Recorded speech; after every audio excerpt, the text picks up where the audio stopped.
మీరు పార్టీ ఒక మౌత్ పీస్గా జనాల్లోకి వెళ్ళారు. Yes. అట్లా వెళ్ళిన పర్సన్కు మీకు ఎందుకు ఛాన్సెస్ రాలేదు? ఛాన్సెస్ ఒకటే, రెండు నా అంటే నేను అది లోపాలు అనుకోను, వారి యొక్క లోపం, వారి అవగాహన లోపం. Okay. వెన్ ఒక పార్టీకి దమ్ముండి ఒక నాయకుడు, ఆ పార్టీ యొక్క నాయకుడికి ధైర్యం ఉంటే మాలాంటి వాళ్ళని పెట్టి గెలిపిస్తే తను మొగాడు అనుకోవచ్చు. ఓకే, అంతే కదా లీడర్షిప్లో. కానీ డబ్బున్న పెట్టుబడిదారులనే తీసుకొని ఆల్రెడీ తాతలు అయ్యలు వాళ్ళ ఫ్యామిలీలో అందరూ ఎమ్మెల్యేలు ఎంపీలు ఉన్నోళ్ళని పెడితే వీళ్ళ గొప్పతనం, పార్టీ గొప్పతనం ఏంది? ఆ పార్టీని లీడ్ చేస్తున్న నాయకుడి గొప్పతనం ఏంటి? ఓకే, లేదు కదా. సో ఎన్టీ రామారావు నేను ఎందుకంటే నేను చాలా దీశాలి అని ఇప్పటికీ పొగుడుతా ఉన్నా. ఎందుకు? తాను చదువుకున్న యువకులు లీడర్షిప్ క్రియేట్ చేశారు, డౌన్వర్డ్స్ నుంచి తీసుకొచ్చారు. చాలా అద్భుతమైన లీడర్లని ఈ దేశానికి అందించినాం. ఈ దేశానికి వీళ్ళు లీడర్లని తయారు చేయడం కాదు, ఇక బానిసలను తయారు చేయడం. సరే, రాజకీయంలో ఇవన్నీ పనిచేస్తాయి, కామన్. ఇప్పుడు మీరు ఎబిలిటీతో పాటు లాయల్టీ కూడా చూపించారు. అది ఎందుకు వర్కౌట్ కాలేదు మీకు? కేటీఆర్ అన్న, కేసీఆర్ అన్న ఫ్యామిలీ మీద నేను వ్యూహాత్మకంగానే రాజకీయ జ్ఞానంతోనే ఒక లాయర్గానే ఒక ఉపాధ్యాయుడి కొడుకుగా ఈ కాంప్రమైజ్ అనేది కూడా రాష్ట్ర హితం దృష్ట్యా చేశాను. కానీ లాస్ట్ 5 years మాత్రం తీవ్రంగా మదన పడ్డాను.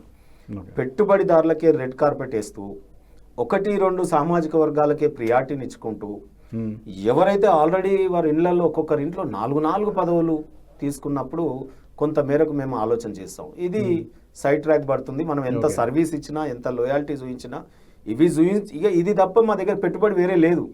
లోయలిజం పెట్టుబడి, చదువుకున్న పెట్టుబడి, కష్టం చేసే పెట్టుబడి, ఒక పార్టీకి సర్వీస్ ఇచ్చే పెట్టుబడి తప్ప మా దగ్గర వేరే ధనం లేదు. అచ్చా, ఉన్నా సంపాదించుకుందామంటే 14 ఏళ్ళు జై తెలంగాణ ఇదే పని మాకు. పొద్దున లేస్తే భార్య పిల్లలతోని ఊర్లు పోలే, పండుగలకు పోలే, పబ్బాలకు పోలే, మస్తు తిట్లండి పిల్లలతోని. హాస్పిటల్ పోయేటప్పుడు కూడా పండుగలు వచ్చినా కూడా దాన్ని మళ్ళీ తెలంగాణ ఉద్యమానికి ఏదో రకంగా అటాచ్ చేయడమే కదా. తీసుకొని పో, మీ అమ్మలు తీసుకొని పో, మీ నాయనలు తీసుకొని పోయి ఈ రకంగా చెప్పుతూ మేము ఉద్యమం ఏదో రాష్ట్రం గురించి స్వాతంత్ర పోరాటం ఆ రోజు లేదు, పార్టిసిపేట్ చేయలేదు దేశానికి. సో దీంట్లో ఆ రకంగా పార్టిసిపేట్ చేసినాం. నేను ఒక్కని కాదు, ఇప్పుడు నేను చెప్పేదంతా కూడా ప్రశ్న ఏంటంటే మీరు 14 సంవత్సరాల ఉద్యమం తర్వాత 10 ఏళ్ళు అధికారం అయిపోయింది. ఈ టైమే దొరికిందా? అంటే ఎలక్షన్ టైంలో జంప్ చేయడం అనేది మీ అవకాశవాదం కింద అనుకోరాదా? డెఫినెట్గా అనుకోరాదు. అవకాశవాదం దేన్ని అనాలంటే ఇక్కడ దయచేసి ఒక నిమిషము. ఇప్పుడు ఆల్రెడీ దీంట్లో ఒకరింట్లో ఒక ఎంపీ, ఒక ఎమ్మెల్యే, ఒక మంత్రి, ఒక మేయర్లు, కార్పొరేటర్లు, అన్ని పదవులు నామినేటెడ్ కూడా ఒక్కొక్క ఇంట్లో 4, మీ పేర్లతో చెప్పాలంటే కేకే గారు కావచ్చు, కడియం శ్రీఆర్ గారు కావచ్చు, కేసీఆర్ గారి కుటుంబం కావచ్చు, అనేక మంది. సో ఒక్కొక్కరి ఇంట్లో అప్పుడు ఎందుకు బయటకు రాలేదు మరి మీరు? ఇప్పుడు ప్రతి కాన్స్టిట్యున్సీలో మీరు చూడండి, ఎమ్మెల్యేలు వాళ్ళ కొడుకుల్ని ప్రమోట్ చేసుకున్నారు, ఎంపీలు మంత్రులు ప్రమోట్ చేసుకున్నారు. మొదటి 5 ఏళ్ల వరకు మమ్మల్ని తప్పు పట్టడానికి వీల్లేదు, మేము రాష్ట్ర హితం దృష్ట్యా ఉన్నామన్నాం. నెక్స్ట్ 5 yearsలో మేము ఎందుకు డిలే చేశామంటే వారు ఇప్పుడు కాకపోతే రేపైనా చేస్తారేమో, ఇంకా మనం అడగాలి కదా, మనం పోరాటం చేయాలి కదా అనుకుంటున్నటువంటి దశలో మేము మాట్లాడుతూ ఉన్న క్రమంలోనే ఇంటర్నల్గా ఇప్పుడు రాజేష్ గారిని తీసుకెళ్లి కేసీఆర్ గారి ముందు నేను మాట్లాడాను కదా. మీకు ఒక ఎగ్జాంపుల్ చెప్తాను. మీ బీట్ చూసే వాళ్ళు, తెలంగాణ బీట్ చూసే జర్నలిస్టులు అని ఎవరినైనా అడగండి, టీఆర్ఎస్ ఎల్పీ మీటింగ్ దానికన్నా అద్భుతమైన పెద్ద మీటింగ్ ఏది ఉండదు.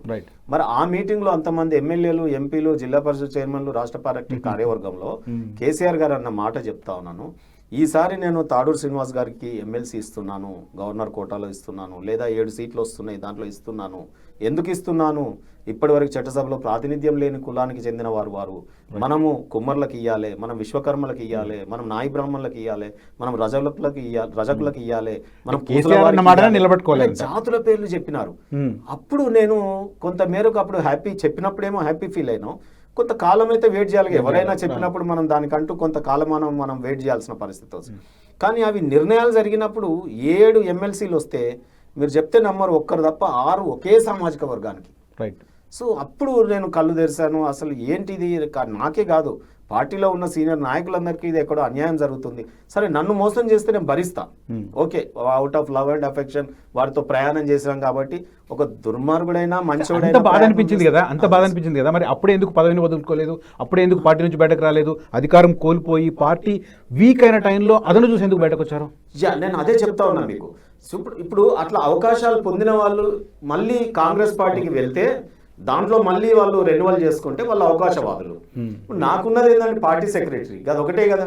ఇప్పుడు బీజేపీకి పోయినా ఏం లేదు కదా, ఎంబీసీ చైర్మన్ గా కూడా నేను లేను కదా. నన్ను ఒక 3 ఏళ్ళు పెట్టినారు, ఆ 3 ఏళ్లలో ఫస్ట్ 2 years ఒక జీవో, ఆ తర్వాత ఇంకో జీవో రానికి 2 నెలల ముందు నుంచే మేము అడగాలి. అడగంగా ఏదో భిక్షం వేసినట్టు ఇంకొక 1 ఇయర్.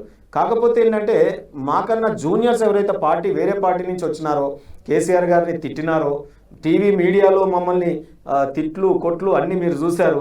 అవతల పార్టీ వాళ్ళు వచ్చి దొర అంటుంటే మా సార్ని దొర అంటామని మేము కొట్లాడిన వాళ్ళందరినీ కూడా మాకన్నా 5 ఏళ్ళు 10 ఏళ్ళు చైర్మన్లు, ఎమ్మెల్సీలు, ఎమ్మెల్యేలు ఇస్తుంటే అప్పుడు బాధ కనువిప్పు జరిగి మేము వెళ్ళినాం.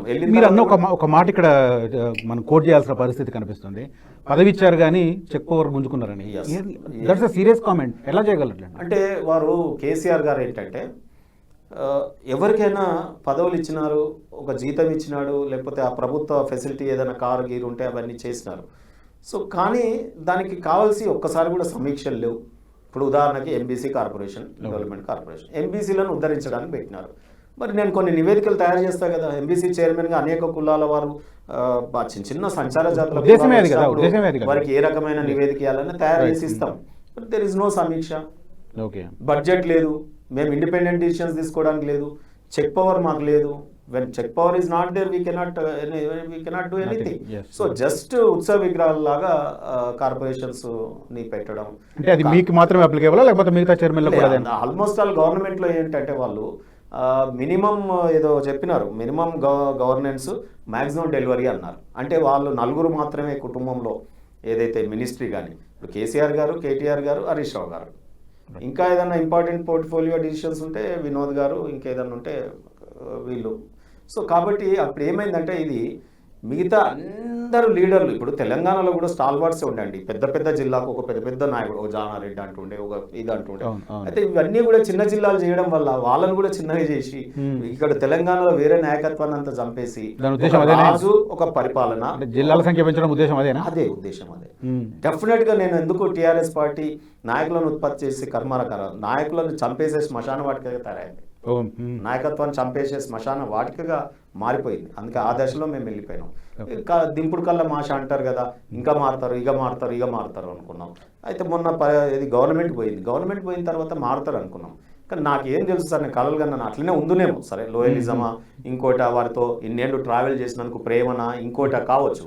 కానీ గిన్నె వెళ్తాయి అనుకున్నామా మేము? ఓ దిక్కు ఫోన్ ట్యాపింగ్లు, ఓ దిక్కు కరప్షన్ ఛార్జెస్, ల్యాండ్ మాఫియాలు, ఇవి అన్నీ ఇప్పుడు బయటకు వెళ్తూ ఉంటే కొంత భయం వేసింది నిజంగా కూడా. ఒక ప్రభుత్వమే ముఠాగా ఏర్పడి వసూలు కార్యక్రమం చేస్తే మీకు పార్టీలు ఉన్నప్పుడు తెలీదా ఇవన్నీ జరుగుతున్నాయి తెరవని? కానీ ఏడ తెలిసింది సార్, మొన్న ఈ మధ్యనే కదా ఇవన్నీ మీరు బయట పెడుతుంది. మీరు చాలా క్లోజ్ సర్కిల్లో ఉండేవాళ్ళు KCR, not only in the party but KCR ఫ్యామిలీతో కూడా అటాచ్ కదా. అప్పుడే మీ మీడియాలో వచ్చేది కదా. 2022 నుంచి 20 నుంచే స్టార్ట్ అయింది ప్రాసెస్ లిక్కర్ స్కామ్స్ సంబంధించి. గవర్నమెంట్ ట్యాపింగ్ కూడా 2015 నుంచి స్టార్ట్ అయింది తెలిసింది. ఇప్పుడు ఒక లాయర్గా ఊహాగానాల మీద, హైపోథెటికల్ మీద మీడియా ఏదో ఊహాగానంతో స్టోరీస్ అల్లితే మేము నమ్ముతాం కదా. ఇప్పుడు కేసీఆర్ గారి నాయకత్వాన్ని మేము ఉన్నామంటే మా నాయకుడు మీడియాలో ఏం రాలేదు, కానీ అంతర్గతంగా ఏం జరుగుతుంది అనేది ఇన్పుట్స్ ఉంటాయి. ఇన్పుట్స్ తెలిసేటట్టు చేస్తారు ఎవరైనా. కరప్షన్ అంటేనే తెలియకుండా చేస్తారు, బయటపడకుండా చేస్తారు. ఫోన్ ట్యాపింగ్ అంటే మాకు తెలుస్తుంది, అది తెలిస్తే అప్పుడే కంప్లైంట్ ఇద్దాం కదా. ఓకే, పార్టీలో ఎట్టిస్తారండి ఏమన్నా అడ్వకేట్, అది అనెతికల్ అనుకున్నప్పుడు ఇస్తాం కదా. తప్పేముంది, అంతా మేము చేయవచ్చేం లేము.